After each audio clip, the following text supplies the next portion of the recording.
سنة ጎልጎልታ بسم አብን ወልድን መንፈስ ቅዱስን በሐዱ አምላክ አሜን።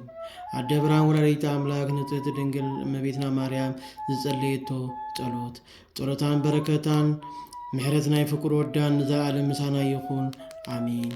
بعلت 21 سنة أب ጎልጎልታ مقابر ናይ ጎይታና መድኃኒትና ኢየሱስ ክርስቶስ ከም ዝናበለ ጸልይት ኦ ጎይታዬን አምላኬን ፍቅር ወደይን ንጉሴን ኢየሱስ ክርስቶስ ካባይ በፈቃድካ ተወለድካ ካብ አጥዋተይ እውን ጸባ ዝጠበኻ ሰማይ ምድርን ዘይክሉኻ አጥናፍ ዓለሙን ዘይውስነካ ምድሪ እውን ክስከመካ አይትኽእልን እያ። ዕምቀት ባሕሪ ጥልቀት ቃልያት ማዕበላት ክረምትን ንሕፍንትኻ አይመልኡን እዮም። መላእክትን ሰራዊት መላእክትን እውን ናባኻ ንምቕራብ አይክሉን እዮም። ኦ ጎይታይ አነ ማርያም አዴኻ አገልጋሊትኻን ጸዋሪትካን እልምነካን ምህፀነካን ኣለኹ። ኣብ ከርሰይ 9 ወርሕን 5 መዓልትን ተሰከምኩኻ ኣብ ማህፀነይ ዝነበርካን ካብ ኣጥባተይ እውን 4 ዓመት ጸባ ዝጠበኻ ኣብ ዝባነይ 4 ዓመት ዝሓዘልኩኻ 30 ዓመት እውን ምሳኻ ዝተመላለስኩ ሄሮድስ ክቐትለካ ምስ ደለየ ድማ ካብ ሃገር ናብ ሃገር ምሳኻ ተሰዲደ እሞ ስለዚ ኦ ጎይታዬን መድኃኒዬን ኢየሱስ ክርስቶስ ጸሎተይ ቃል ልመናይን ጽን ኢልካ ስምዓኒ። ኦ ጎይታይ 9 ወርሕን 5 መዓልትን ኣብ ማህፀነይ ተሸከምኩኻ ዘክር። ብግዜ ቁርና ሰሓይታን ኣብ ቤተልሔም ዘወለድኩኻ ዘክር። ምሳኻ ኣብ ሃገር ናብ ሃገር ምስዳደይ ዘክር። እቲ ምእንታኻ ዝረኸበኒ ጥሜትን ጽምእን መከራን ጭንቀትን ዘክር። እዚ ዝልምነካ ልመና ድማ ምእንቲ ጻድቃን ጥራሕ ኣይኮነን እንታይ ደኣ ምእንቲ እቶም ዝኽረይ ዝኽብሩን ኣማለድነተይ ዝኣምኑን ሓጢኣን እዩ እምበር። ኦ ጎይታይ ናይ ልመናይ ቃል ንኽትሰምዕ ምእንቲ እቲ ናባኻ ዝለመንኮ ቃል ልመናይ ጸሎተይን ስማ። በዛ መዓልቲ እዚኣ በዛ ሰዓት እዚኣ ናይ ልበይ ኩሉ ሓሳብ ፈጽመለይ። ንሱ ድማ 12 መላእክቲ ብርሃን 2 መላእክቲ የቕሬታን 24 መላእክቲ ምሕረት ክትሰደለይ ክትልኸለይ ምሳይ ቆሞም ኩሉ ሓሳባት ልበይ ልመናይ ንኽፍጽሙለይ ካብ ኩሉ ሰማያት ድማ ካባኻ ሰማያት ኩሉ ሰናያትካ ድማ ካባኻ እደልለኹ።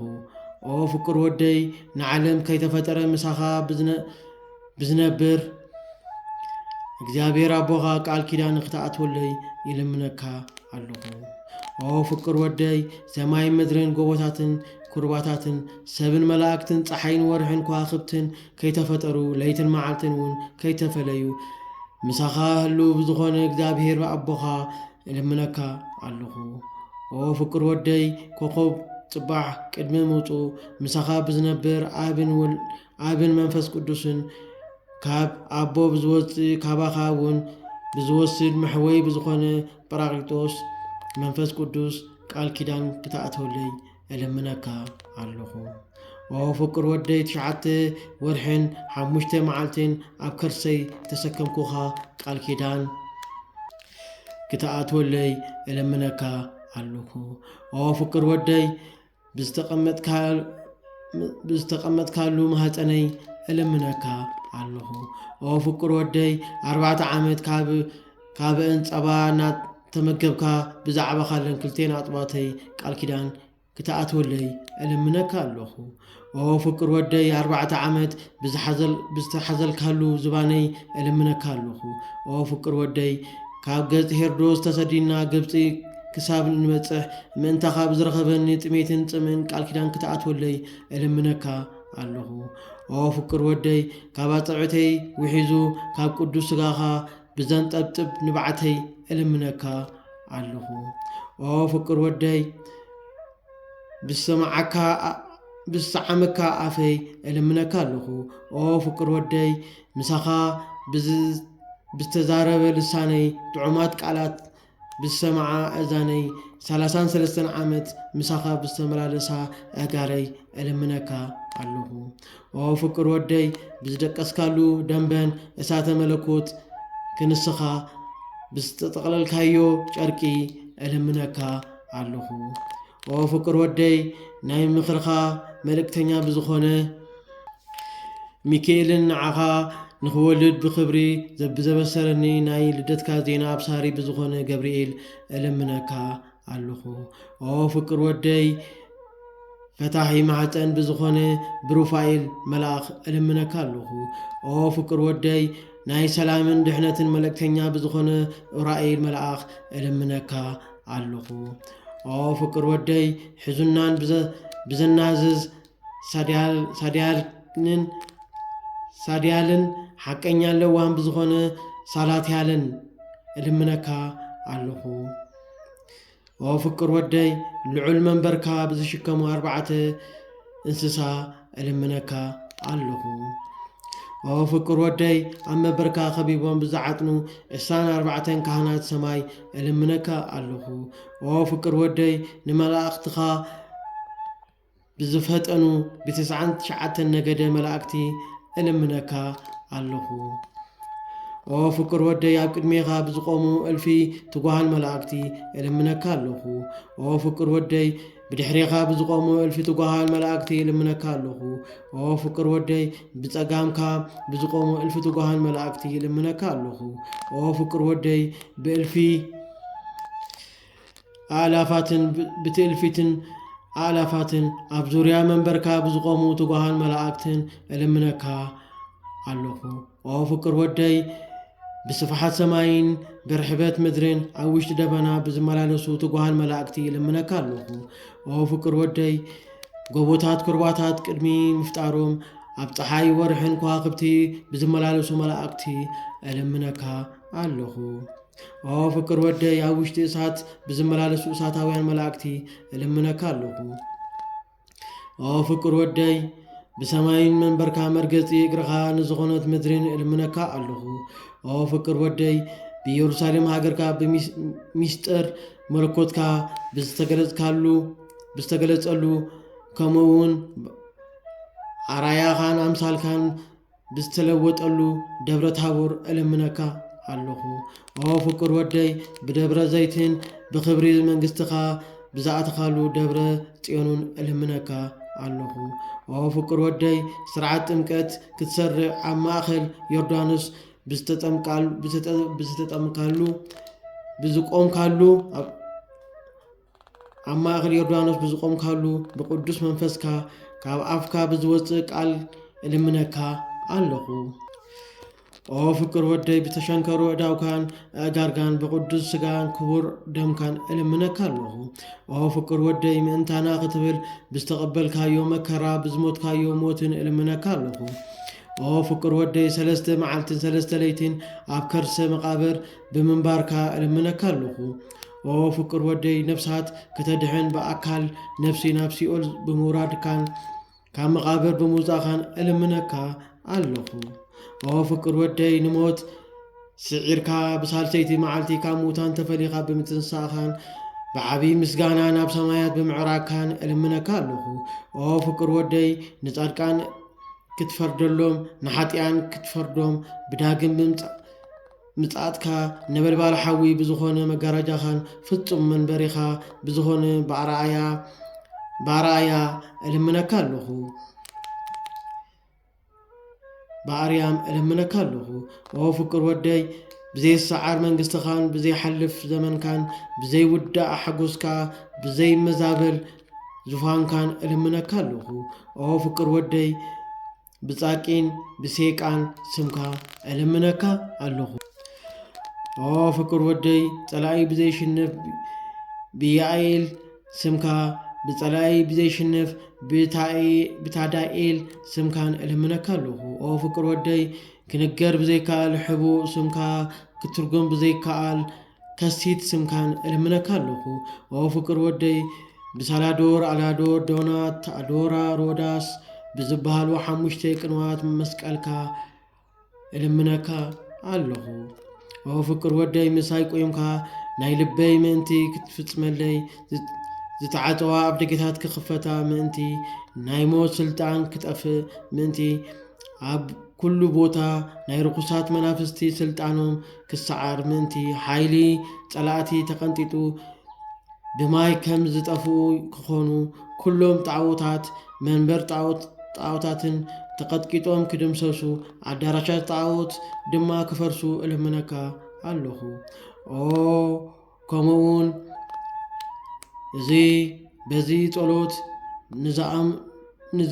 ንዝምህፀኑ ኩሎም ስልጣን ሰማያዊ ኣቦኻ መሕወይ ብዝኾነ ስልጣንካ ሱር ሓጢአት ብዝቆርጽ ነፍሲ ካብ ስጋ ብዝፈሊ ካብ መላፀ ብዝበልሕ ስልጣን መንፈስ ቅዱስ ካብ ማእሰርቲ ሓጢአት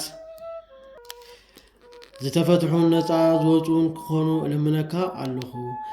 ፍቅር ወደይ ጸሎተይን ልመናይን ሰሚዕኻ ናባይ ክትመጽእ እልምነካ እምህፀነካን ኣለኹ። ኣደ ብርሃን ጥዕምቲ ስም ኣምላኽና ዝወለደት እመቤትና ማርያም ከምዚ ኢላ ምስ ጸለየት ምድሪ ተናወፀት፣ ኣካውሕ ተሰንጠቑ፣ መብረቓትን ዝተዓፀው ኣብ ደገታት ተኸፈቱ። 99 ነገደ መላእክቲ ወረዱ፣ ሰራዊቶምን ኣሕልቆምን ተኸቲሎም ድማ ብየማን ጸጋሙ ቆሙ። እልፊ ኣላፋትን ትእልፍትን ኣላፋትን መላእክቲ ብየማኑን ጸጋሙን ወሪዶም ኣብ ዙርያኡ ንኽቆሙ እና ተኸተልዎ ጎይታና መድኃኒና ኢየሱስ ክርስቶስ ምስኣቶም ወረደ። 4 ብርሃናት ድማ ብቅድሚኡ ብድሕሪኡን ወረዱ። ንሳቶም ድማ ካብ ፀሓይ ወርሕን 7 ኢድ ዝደመቁ እዮም። እመቤትና ማርያም ከምዚ ኢላ ምስ ጸለየት ንፍቅር ወዳ ብዘደንቕ ግርማ ራእየቶ ብዙሕ ተደነቐት፣ ኣዝዩ ድማ ገረማን ኣስደመማን። ጎይታና ኢየሱስ ክርስቶስ ከዓ ንወላዲት ድንግል ማርያም ማርያም ኣደይ ንምንታይ ትድነቂ? ወላዲተይ 9 ወርሕን 5 መዓልትን ኣብ ከርስኺ ዝጠርክኒ ካብ ኣብ ማህፀንኪ እውን ክኢልኪ ክትሽከምኒ ተሸኪምክኒ እንዲኺ በላ። ብርክቲ እመቤትና ማርያም ድማ ከምዚ ኢላ መለሰትሉ፣ ቅድሚ ሕጂ ብከምዚ ዓይነት ኣይረኣኹኻን፣ ብዝረአ መዋቲ ስጋ ኣብ ማህፀነይ ጠርኩኻ እምበር ሎሚ ግን ብዘፍርሕን ብዘገርምን ብዘደንቕን ብልኡል መለኮታዊ ግርማኻ ርኢኹኻ በለቶ። ጎይታናኻ ከምዚ ኢሉ መለሰላ፣ ኣደይ ወላዲተይን ጸዋሪተይን 9 ወርሕን 5 መዓልትን ኣብ ማህፀንኪ ዝጸርክኒ ኣብ ዝባንኪ እውን ዝሓዘልክኒ ካብ ኣጥዋትኪ ካብ መዓርን ሽኮርን ዝጥዕምን ካብ በረድ ዝጽዕዱን ካብ ማይ ኤዶም ገነት ዝነጽህን ጸባ ዝጥበኽኒ እንታይ ክገብረልኪ ትደሊ? ማርያም ኣደይ ወላዲተይ እንሆ ዝለመንክኒ ኩሉ እትደልዮ ክፍጽመልኪ እየ በላ። በረክቲ ማርያም ድማ ንፍቁር ወዳ ኢየሱስ ክርስቶስ ከምዚ እናበለት መለሰትሉ፣ ንስኻ ተስፋይን ጸግዒን ኢኻ፣ እምነተይ እውን ኣባኻ እዩ። ኣብ ማህፀን ኣደይ ከለኹ እውን ባእኻ ጸንዓኹ፣ ኣብ ውሽጢ ማህፀን ኣደይ ከለኹ ንስኻ ሓለኻኒ። ኩሉ ግዜ ድማ ንዓኻ ኣመስግን። ብዳሕራይ ዘመን እውን ብፍቓድካን ብፍቓድ ኣቦኻን ብፍቓድ መሕወይ ብዝኾነ መንፈስ ቅዱስን ካባይ ተወለድካ። ሕጂ ከዓ ጸሎተይን ልመናይን ስምዓኒ። ኣነ ማርያም ኣዴኻን ጸዋሪትካን ነዚ ብኣፈይ ዝነግረካ ቃለይ እውን ጽን ኢልካ ስምዓኒ። ምእንቲ እቶም ዝኽረይ ዝገብሩ ብስመይ ቤተ ክርስቲያን ዝሃንጹን ናይ ብርሃን ገዛውቲ ህነጸሎም፣ ምእንቲ ስመይ ንዕሩቕ ዘልበሰ ጎይታይ ብኢድ ሰብ ዘይተሰርሐ ንምርኣዩ ዕጹብን ድንቁን ዝኾነ ዘይበልን ዘይጠፍእን ናይ ጽድቂ ልብሲ ኣልብሶ፣ ምእንቲ ስመይ ንሕሙም ዝበጽሐ ጎይታይ ብምሕረትካ ብርህራሄኻን ብፀሓዮ ጎይታይ ምእንቲ ስመይ ኢሉ ካብ እንጌርኡ ንጥሙይ ዘብልዐ ናይ ህይወት እንጀራ ኣብላዕዮ፣ ኣብ ሰማያት ማእድኻ እውን ኣቐምጦ። ጎይታይ ምእንቲ ስመይ ኢሉ ንጽሙእ ዘስተየ ካብ ኤዶም ገነት ብዝውሑዝ ማይ ህይወት ኣስትዮ። ጎይታይ ምእንቲ ስመይ ኢሉ ንሕዙን ዘጸናንዐ እውን ነፍሱ ካብ ስጉ ኣብ ትፍለየሉ ጊዜ ኣጸናንዓዮ፣ ንጉሆይ ዘሐጉስ እውን ሓጎስ ሃቦ። ጎይታይ ምስቶም ኣብዛ ዓለም ክህለው ብሃይማኖቶም ብምግባሮምን ደስ ዘበሉኻ ፍቓድካ እውን ዘማልኡ ቅዱሳንካ ምስኦም ደምሮም። ብስመይ ንጸለይ እውን ስሙ ኣብ ሰማያዊ ዓንዲ ብርሃንካ ጸሓፎ። ጎይታ ነዚ መጽሓፍ ጸሎት زي أمينو أبكسادو زا أسرون تشكمون عيني زرعيو أذني زي سمعو قبل بسب ون زي تحسب سنة واقع كفلو هو دايما انتتهم بعمالنتي زا أمنو كلهم كاب موت كيدان فدان كاموت فدان سيقول الناس أكبرهم ذكري زقبرن ذكري نخقبرون زتمنين ناي مسغاناي مهاليت زتمسغنه منتي سمين بمعالتي بعلي زتمسغنه بمعالتي بعلي زتمسغنن وغويتاي مسغانا ملاكتي أسمعيو كتبل لما نتو غويتاغا كمزي زبلكني يقوم بلا غويتاغا كمتي زبلكني يقوم بلا منتي سمكي ቤተ ክርስቲያን ዘሃነጽ አነ ናይ ብርሃናት አባይቲ ካህን ጸልዩ አብ መንግስተ ሰማያት ንጹህ ማሕደር ክህቦ ናይ አብን መንፈስ ቅዱስን ከቅርቦ ናብ አብን ናብ መንፈስ ቅዱስን ከቅርቦ ነቲ ምእንቲ ስምኪ ንሕሙም ዝበጽሑ ከዓ አነ እውን ሓሚሙ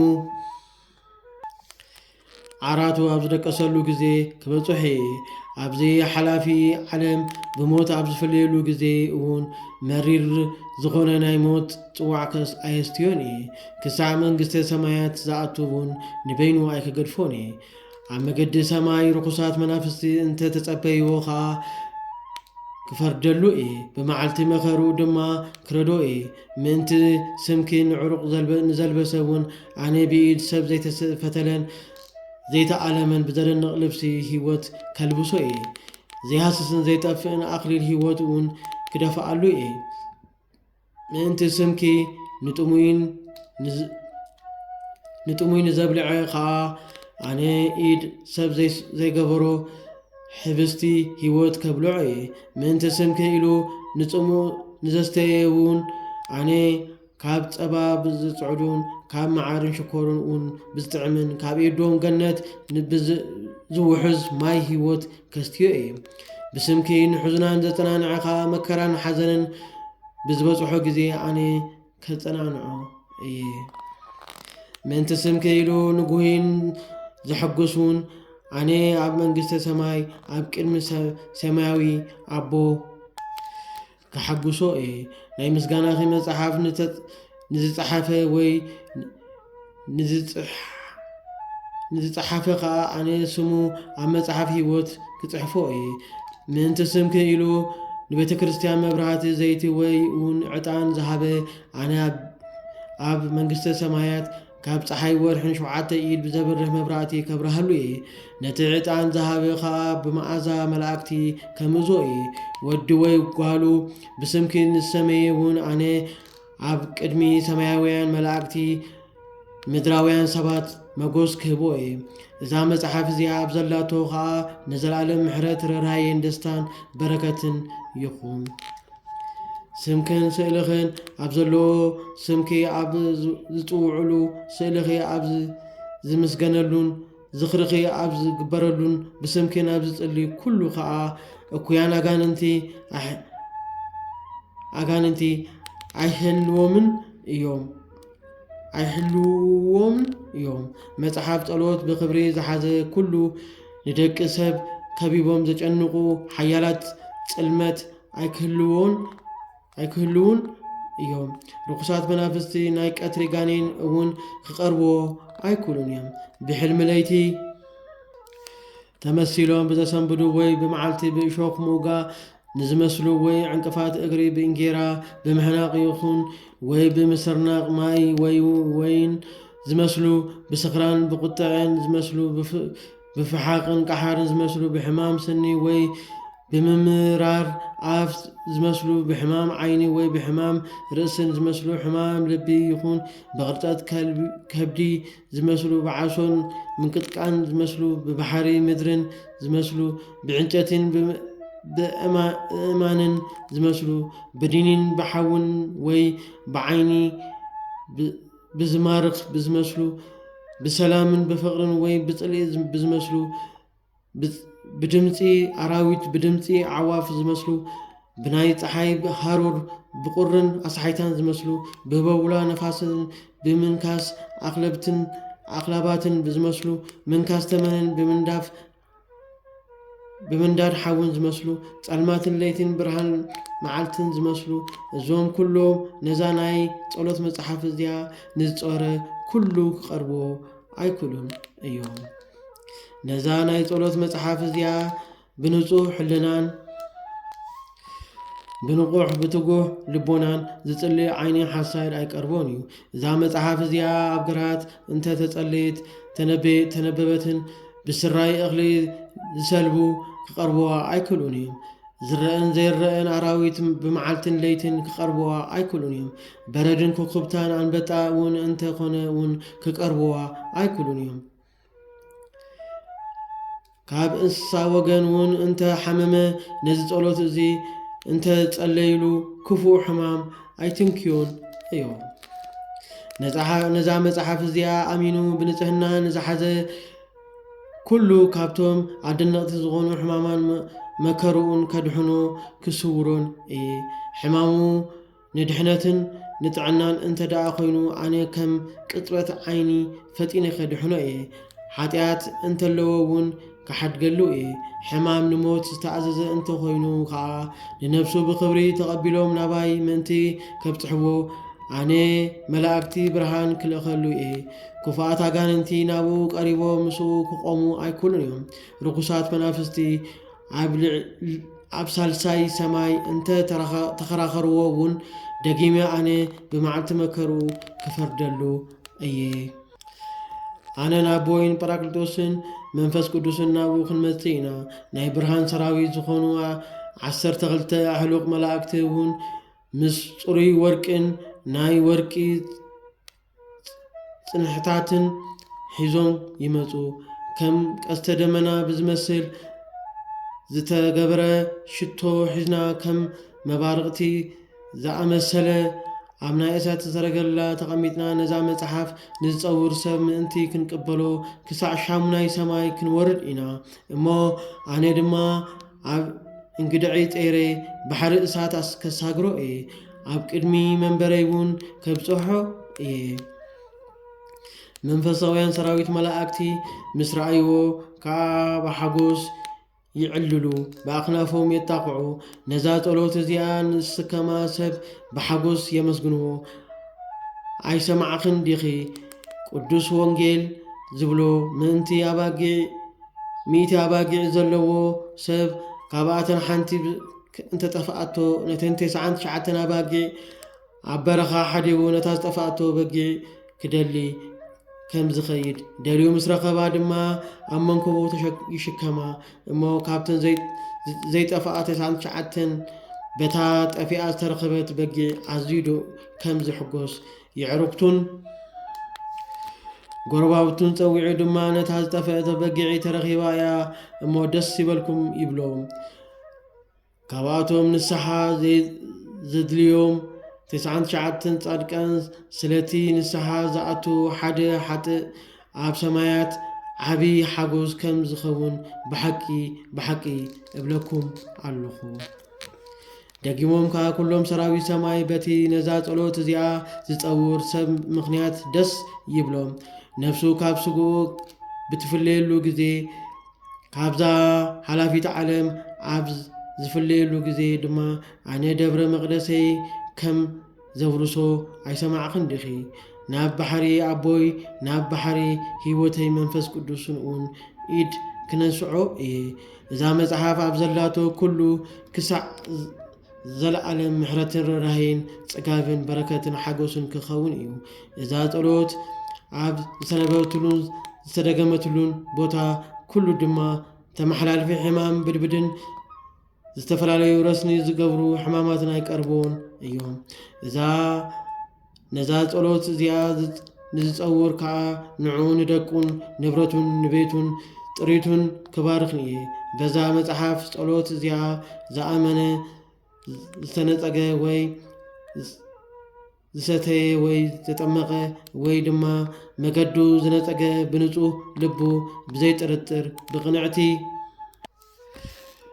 ሃይማኖት ናብ ምድሪ ቤቱ ዝተነጸገ ኣነ ልቡ ከም ዝፈቅዶ ጸሎቱ ከስምዖ ሚካኤልን ገብርኤልን ኩሉ ግዜ ናብኡ እናመፁ ብመገዱ ከገልግልዎ እዮም። ኩሎም ሰራዊት መላእክቲ ድማ ናብኡ ክመፁ እዮም። ነዛ መጽሓፍ እዚኣ ንዝፀወረ ከዓ ኩሉ ሳዕ ክረድኦ እዮም። ኦ ማርያም ኣደዮ ድንግል ወላዲት እዚ ኣስራት ኣብ ሰማይን ኣብ ምድርን ይብኪ ኣለኹ በላ። ብርክቲ ማርያም ከዓ ከምዝን ክትብል መለሰት፣ እዚ ኩሉ ትብለኒ ዘለኻስ ሓቂ ድዩ? ኦ ፍቅር ወደይ ሓቂ ድዩ? ኦ በኩረይ በለቶ። ጎይታ ከዓ ከምዚ እናበለ መለሰላ፣ ኦ ማርያም ኣደይ ዝሃብክኺ ናይ ምሕረት ቃለይ ሓቂ ምዃኑ ብእግዚኣብሔር ኣቦይ ክርስቶስ ስመይ ጰራቅሊጦስ መንፈስ ሓቂ ቃል ኪዳን ይኣትወልኩ ኣለኹ። ክርስቶስ ስመይ ብሚካኤል ብመልኣኽ ምኽረይ ብገብርኤል ኣብሳሪ ልደተይ ቃል ኪዳን ይኣትወልካ ኣለኹ። በቶም 6 ኣክናፍ ብዙሓት ዒንቶምን መንበሪ ዝሽከሙ 4 እንስሳት ቃል ኪዳን ይኣትወልካ ኣለኹ። በቶም መንበሪ ዝዓጥኑ ሓድነትን ሰለስተነትን ዝኣምኑ 24 ካህናት ሰማይ ቃል ኪዳን ይኣትወልካ ኣለኹ። በቶም እልፊ ብየማን ዝቆሙ፣ ብእልፊ ብፀጋም ዝቆሙ፣ ብእልፊ ብድሕሪ ዝቆሙ፣ ብእልፊ ብቅድሚ ዝቆሙ መላእክቲ ቃል ኪዳን ይኣትወልኩ ኣለኹ። ብእልፊ ኣለፋትን ትጓሃን መላእክቲ ቃል ኪዳን ይኣትወልኩ ኣለኹ። ብመጀመርያ ብዝፈጠርክዎ ብኣዳምን ብኣቤልን ሴት ቃኤልን ሳኤልኤልን ቃል ኪዳን ይኣትወልኩ ኣለኹ። ብሄኖክን ሄኖስን ብያሬድን ብማሶላን ቃል ኪዳን ይኣትወልኩ ኣለኹ። ምስ ለመነኒ ድማ ደጊሜ ንምድሪ ብማይ ይሄ ኣይጥፋኣን ኢለ ቃል ኪዳን ከምዝኣተኩሉ ብኖህ ኣገልጋሊ ቃል ኪዳን ይኣትወልኪ ኣለኹ። ትእዛዘይ ብምሕላዊ በኩረይ ብዝኾነ ሴም ቃል ኪዳን ይኣትወልኩ ኣለኹ። ብኣይ ብዝመስለ ብመላእክ ጻድቅ ካህን ቃል ኪዳን ይኣትወልኩ ኣለኹ። ስለ አብርሃም ፍቅረይ ስለ ይስሐቅ ኣማንየይ ዘርኡ ኣብ 12 ነገደ ጌረ ስለ ዝዘርኩ እስራኤል ቅዱሰይ ቃል ኪዳን ይኣትወልኩ ኣለኹ።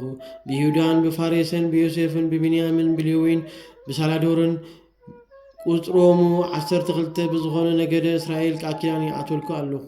ቅዱሳን ብዝኾኑ ብኩሎም ቀዳሞት ኣቦታት ቃል ኪዳን ይኣትወልኩ ኣለኹ። ጸሓፍቲ ትእዛዘይ ብዝኾኑ ኤልያስን ብሄኖክን ቃል ኪዳን ይኣትወልኩ ኣለኹ። 9 ወርሕን 5 መዓልትን ኣብኡ ብዝነበርኩ ንጹህ ከርስኺ ቃል ኪዳን ይኣትወልኩ ኣለኹ። ካብኡ ማይ ገነት ዝነጽእ ካብ ጸባ ዝጽዕዱ ካብ መዓርን ሽኮርን ዝጥዕም ጸባ ካብተን ዝተመገብ ኩለን ኣጥባትኪ ቃል ኪዳን ይኣትወልኩ ኣለኹ። ትእዛዘይ ብዘስተምህሩ 15 ነቢያት ምእንቲ ስመይ ሄሮዶስ ኣብ ቤተልሔም ብዝቀተሎም 144,000 ህፃናት ቃል ኪዳን ይኣትወልኩ ኣለኹ።